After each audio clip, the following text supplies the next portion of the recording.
je me prénomme Odile.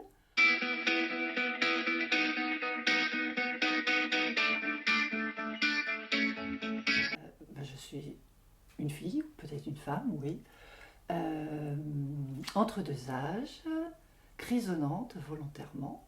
C'est un choix d'épouse, parce que j'ai un homme dans ma vie depuis 35 ans. Je suis mère, parce que j'ai 3 filles, c'est important que ce soit des filles. Et la surprise d'être grand-mère depuis 18 mois. Et c'est un petit-fils qui est chez toi et qui, de fil en aiguille, explique pourquoi je suis mésoise depuis 3 ans. Pour une description complète, je ne suis pas très dodue. Plutôt. Non, pas dodue.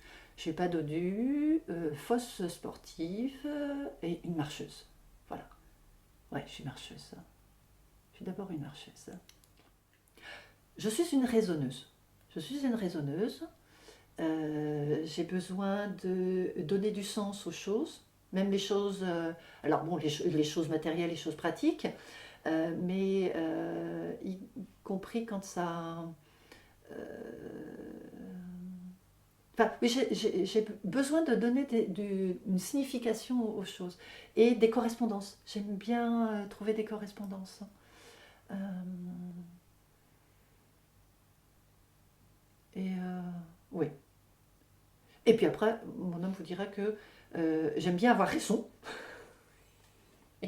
J'aime bien avoir raison.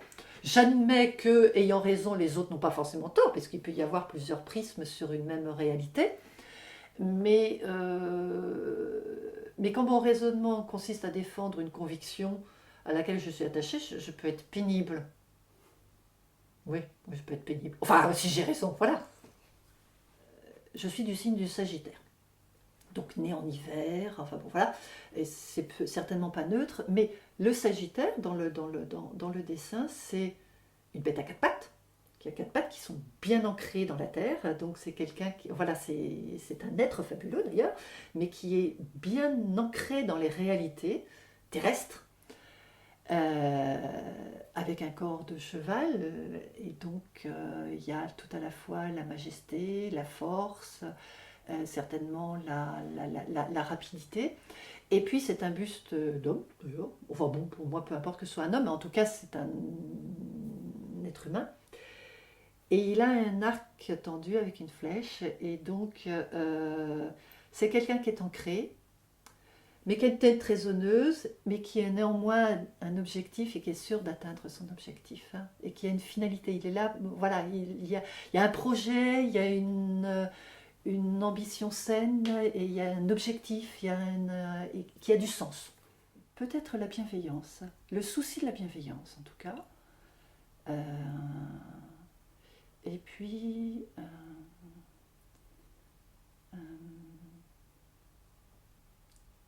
les forces de conviction. Voilà, les convictions. J'ai à cœur ouais, de faire respecter certaines valeurs qui me déterminent. Ouais. Ah ben c'est la même chose. C'est-à-dire que mes convictions font que là où j'essaye de dire c'est de la rigueur, c'est peut-être la psychorigidité. La droiture, c'est peut-être une étroitesse d'esprit. Euh, oui, ça doit être ça. Ça doit être ça. La nature. La nature, les arbres. Mais alors, tout peut être rattaché à la nature. Le sourire de mon petit-fils, voilà, ça fait partie des choses qui sont offertes. Euh, mais la joie, oui, c'est pouvoir marcher dans la verdure. Voilà. Ça, c'est essentiel pour moi. C'est essentiel. La douleur des autres, ouais. Euh, quand je ne peux pas euh, consoler, euh, enrayer un processus négatif, ouais. La, ouais, la douleur chez les autres. Alors ça peut être simplement des événements intimes, familiaux, mais de façon plus générale, quand il survient des choses tordues, violentes, et que je ne peux pas euh, m'interposer. Si je ne peux pas contrarier un événement, une circonstance qui va être douloureuse pour autrui, euh, ça me, enfin, ça me frustre. Et, et par ricochet, ouais, ça, c'est compliqué pour moi. C'est compliqué. Je crois que intimement, oui, comme je suis dans ce culte de l'excellence ou de la, enfin, il faut faire tout bien. Voilà, j'ai été construite comme ça. Je me suis construite comme ça. Comme il faut faire tout bien, si je ne parviens pas, alors que je pense qu'il y a la nécessité d'intervenir, donc pour moi, oui, c'est compliqué pour moi. Mais derrière ce sentiment qui est assez égoïste, il y a le souci de l'autre. Et tout est mêlé. Tout est mêlé. Il peut y avoir une réponse très philosophique et que tout le monde devrait avoir. C'est peur de ne pas avoir pris le temps et la précaution de dire je t'aime à tous ceux que j'aime. Parce que peut-être qu'en sortant là, je vais louper une marche. Et je vais me dire, mais zut, voilà, j'ai peut-être oublié ou pas fait suffisamment attention. Peut-être le comportement politique de certains, peut-être tout ce qui est dans l'excès et qui n'est pas respectueux de la nature. Alors je sais que c'est très à la mode actuellement, mais moi je suis dans une démarche que j'essaye d'être minimaliste et il y a des outrances euh, économiques aussi dans les démarches politiques qui me mettent en colère. Et dès lors que c'est pas respectueux des, à la fois des individus et de la nature qui me tient vraiment à cœur, oui, ça me met en colère. Ça me met en colère. Peut-être de ne pas avoir compris ou mesuré ou euh, assez vite tout l'amour sincère que me portait mon homme. Enfin, quand il m'a dit qu'il me trouvait jolie, alors que moi, enfin, j'ai mis 53 ans à penser que j'étais pas jolie. Enfin, je pense toujours que je ne le suis pas, mais j'aurais dû euh, accepter émotionnellement que lui me trouve comme telle. Et du coup, il a porté notre histoire à bout de bras un bon bout de temps. Il la porte toujours et j'ai dû être compliquée dans notre histoire. J'ai dû, oui, être plus compliquée pour lui que lui ne l'est pour moi. Et du coup maintenant, enfin, ça fait 35 ans de compagnonnage, donc ça tient toujours, mais je me dis, zut, j'aurais pu être plus cool ou plus tolérante vis-à-vis de moi-même, ça aurait été plus simple, ça aurait été plus joyeux. Il y a eu des moments qui ont été, oui, qui ont été pénibles. Voilà. Alors, vous répondre maintenant, c'est de dire que je suis en train d'apprendre à acquérir, parce que c'est un travail, acquérir de la souplesse. Alors que jusqu'à peut-être à peine 2 3 ans, je pense que mon atout, c'était la rigueur, la rigidité, la droiture, mais en même temps, ça peut être un défaut, une faiblesse. Parce que ce qui est trop rigide peut casser parce qu'il y a des fragilités intérieures. Et depuis 3 4 ans, je fais de la gymnastique et du yoga. Enfin, je ne sais pas s'il faut s'appeler ça du yoga parce que je le fais à ma façon. Et je me suis rendu compte que je pouvais maintenant. Voilà, il y a de la souplesse corporelle qui se construit jour après jour. Et mon homme dit que c'est plus souple dans la relation aux autres. Puis après, l'endurance. Alors, je suis endurante, donc s'il y a le feu, je vais marcher très très vite. Je ne sais pas courir. Je ne sais pas courir, mais ouais, je suis endurante et je marche 10 km chaque jour. C'est une base. Si je peux en faire 20, c'est mieux. Voilà, chaque jour. Et si j'ai pas marché, eh ben, ça me peine. Et puis je peux être pénible. Voilà. Donc oui, Ceux qui ne sont pas qui ne pratiquent pas la marche diront que oui, j'ai de l'endurance, quoi, parce que 10 km tous les jours, si on n'a pas, si on n'est pas accoutumé à le faire, certains diraient mais c'est du sport. Non, la marche est une démarche, c'est ma démarche personnelle. C'est un rendez-vous. Enfin, c'est plusieurs rendez-vous. C'est un rendez-vous avec moi-même parce que comme ça cogite tout le temps. Je dis que je cogite par les pieds. Les pieds aident à prendre des décisions ou à purger certaines pensées négatives, à purger de l'énergie, parce qu'il y a eu aussi de l'énervement. Donc c'est un moteur, c'est vraiment un moteur.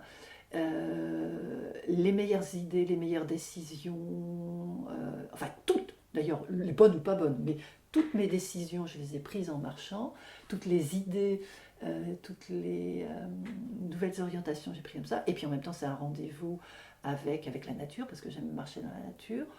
Si c'est en ville, bah, c'est toutes les surprises qu'il peut y avoir. Enfin, c'est extrêmement important pour moi. L'attention aux autres.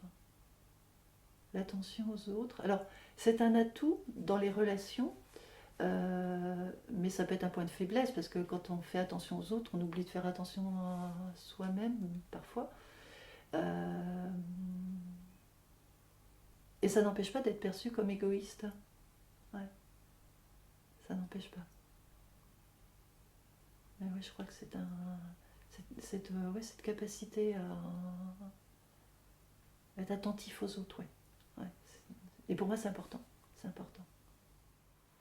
Alors, la gourmandise qui peut aller jusqu'à l'addiction. Euh, Parce que moi, j'ai jamais fumé. Euh, mais je sais qu'il y a des gens qui fument de longue date et qui ont un mal de chien à cesser si toutefois ils veulent cesser de fumer. Je sais qu'il y a des gens qui sont dans la tragédie, parce que je trouve que c'est une tragédie quand on ne peut plus dominer, enfin se maîtriser donc dans des parcours de drogue, d'addiction de toutes sortes. L'alcool, je ne bois pas de vin, je ne bois pas d'alcool parce que j'aime pas ça. Donc, mais je sais qu'il y a des gens pour qui ça peut être compliqué. J'ai eu des addictions au chocolat pendant 19 ans, mais à raison de 100, 200, jusqu'à 400 grammes de chocolat chaque jour, tous les jours, en cachette. Alors ça coupe l'appétit parce que c'est avant de manger, donc ce qui fait que le poids reste toujours le même, voire un peu en dessous parce que c'est pas ce qui nourrit le mieux. Euh, et donc ça procède de ce qu'on appelle des TOC, des compulsions alimentaires ou autres. Bon. Mais j'étais arrivée à un niveau d'addiction, parce que c'est le terme, où si je ne l'avais pas, bah, l'humeur s'en ressentait, quoi. Alors, en faiblesse physique, mais c'est psychologique, ce qui est encombrant, c'est ce rapport à mon corps qui est compliqué. Compliqué puisque j'ai du mal à m'apprécier. Donc je suis toujours dans l'autocontrôle, pas assez dodu, mais trop de grammes, voilà. Et donc ça, oui, le rapport au corps est compliqué. Et ce qui fait que je suis encombrée de moi-même, parfois, ça m'encombre, voilà. Je suis encombrée. Et psychologiquement, ouais, cette rigueur est un peu, ouais, c'est rigide. C'est rigide. Oui, c'est rigide. Mon homme dit, mais elle travaille jamais. J'ai travaillé beaucoup. Je partais à 7h du matin, je rentrais à 20h. J'ai travaillé pendant 25 ans intensément, j'ai adoré ça, et en même temps j'étais toujours en colère contre l'institution qui n'était pas conforme à mes convictions, à mes principes. Et donc j'ai lâché, donc ce qui fait que là j'ai démissionné. Mais, et alors que je bossais, donc j'ai par 3 fois pris des dispos en disant je vais tout lâcher. Et à ce moment-là, donc, et maintenant, je lis, donc il y a 250 pages chaque jour au moins. Il y a toujours plusieurs livres en même temps. Alors, c'est fonction des thématiques, c'est fonction des formats, parce qu'il y a celui qui est dans le livre de poche qui est dans la poche, il y a le livre souple qu'on lit au lit, il y a le beau livre qu'on lit à plat, il y a plusieurs thématiques, donc je lis. Il faut, voilà, au moins 250 pages par jour. Et après, c'est la marche. C'est la marche, donc parce que pour faire les 10 km, voilà, il faut marcher au moins 2 heures, ou en petite balade, oui, c'est 2 heures par jour. Donc c'est important aussi de pouvoir marcher au moins 2 heures chaque jour. Donc, c'est ça. Parce que comme je ne fais pas la cuisine, ben, voilà, j'ai dispensé. Donc voilà, oui, c'est. Et alors et puis désormais, je fais une demi-heure de yoga tous les jours. Donc il y a ces 3 rendez-vous là qui sont importants et qui sont en même temps extrêmement égoïstes, extrêmement intimistes. Alors, envie de parler du Népal. Euh, c'est relativement récent. J'ai un ami professionnel, juste avant de partir à la retraite, qui me dit je m'installerai certainement au Népal, j'ai adopté une enfant, réfugiée du Tibet, je vais partir. Et je dis bon, voilà. Et puis, quelques mois plus tard, il y a eu ce tremblement de terre, il y en a eu plusieurs, un peu partout dans le monde, mais c'était le 25 avril 2015, il y a eu un tremblement de terre au Népal. Et le lundi suivant, c'était l'effervescence et l'inquiétude au boulot, puisque c'était un ancien collègue de boulot, et on me dit, on n'a pas de nouvelles d'Hervé, voilà.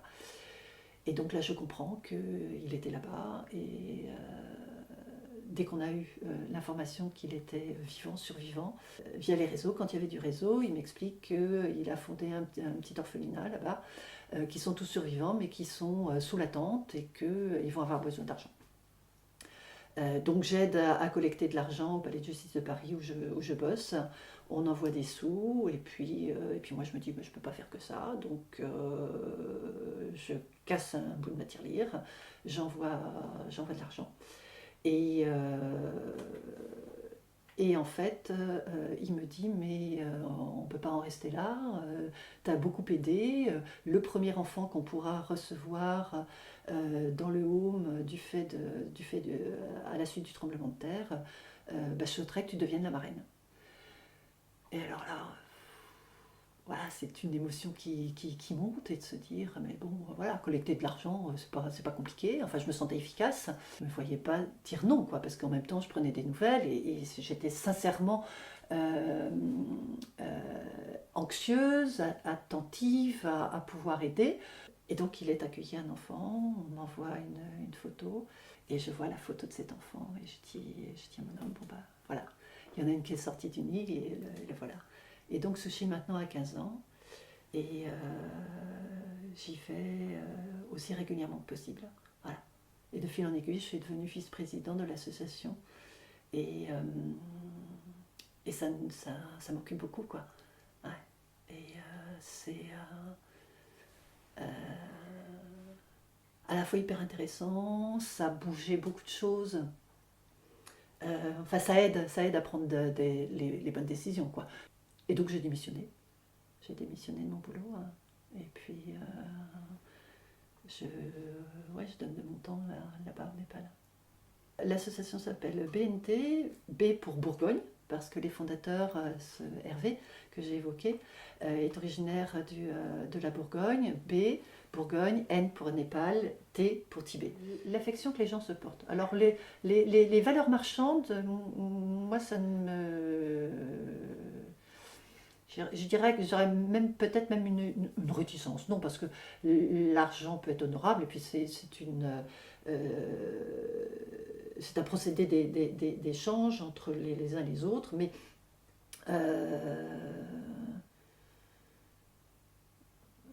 oui, c'est plus les relations d'affection qui sont déterminantes. L'argent m'accommode. La franchise ou l'honnêteté. Enfin, pas forcément quelqu'un qui va être braque, mais voilà, ou la sincérité. Voilà, c'est plutôt le terme sincérité. Ouais, ouais. Donc les faux semblants, les faire valoir un peu perchés, Les tromperies, alors là, non, non, non, ah, une tromperie, non, non, moi, ça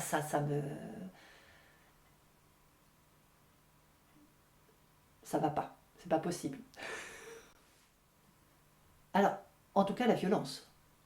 La violence, alors physique, bien évidemment, mais même la violence verbale, euh, et, mais pas forcément dans l'exagération. Ça peut être insidieux. Il y a non, la méchanceté. Non, pas la violence, parce que la violence, c'est l'expression de la méchanceté. Non, la méchanceté. Voilà. La méchanceté, quand elle est patente, quand elle s'exprime, mais parfois je la ressens. Voilà, quand elle est simplement. Il y a parfois des gens que voilà, insidieusement, je sens de la méchanceté. Et ça, c'est plus que de la confort. Pour moi, ouais, c'est dangereux. Voilà, c'est dangereux.